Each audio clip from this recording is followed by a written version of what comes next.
Hello viewers, welcome to বং প্রিয়াঙ্কা। আজকে নতুন এক রেসিপি নিয়ে এসেছি, ভাপা ইলিশ। আশা করছি ভিডিওটি ভালো লাগবে।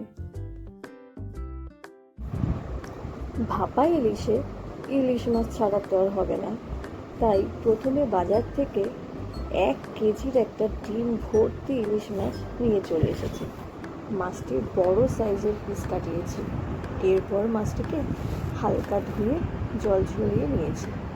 ভালো করে নুন, হলুদ আর সর্ষের তেল দিয়ে মাখিয়ে রেখেছি।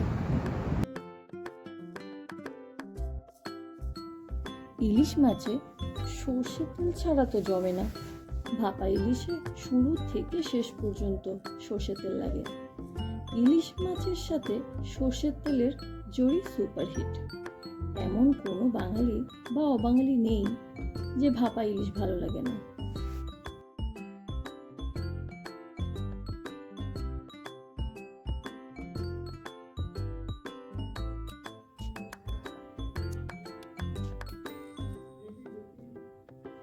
এর পরের ইনগ্রেডিয়েন্টস হলো সর্ষে। ওই যে বললাম, ভাপা ইলিশের শুরু থেকে শেষ পর্যন্ত সর্ষে, তাই 1 চামচ কালো ও 1 চামচ সাদা সর্ষে নিয়ে প্রথমে একবার মিক্সিতে ঘুরিয়ে নিলাম।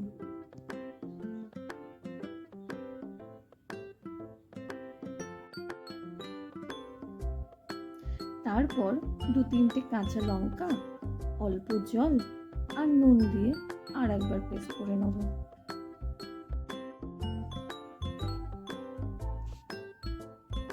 দেখুন তো পেস্টটা। দাঁড়ান, আর একটু বাকি আছে। এরপর পেস্টটিতে একটু হলুদের গুঁড়ো আর লঙ্কা গুঁড়ো দিয়ে মিশিয়ে নেব। এরপর একটি স্টিলের টিফিন বক্স নিয়ে একটু সর্ষের তেলে ব্রাশ করে নেব।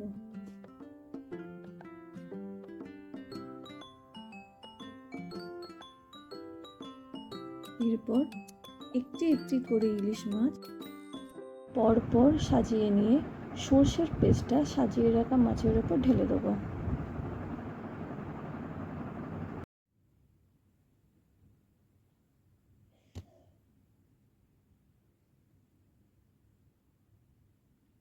মিক্সির জার একটু জলে ধুয়ে ধোয়া জলটাও দিয়ে দেব। এরপর ভালো করে নাড়িয়ে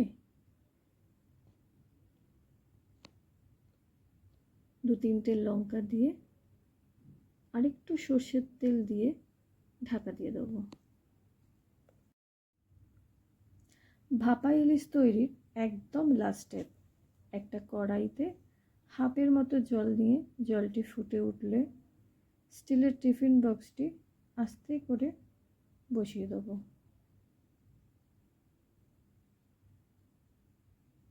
এরপর ঢাকনা চাপা দিয়ে দেবো।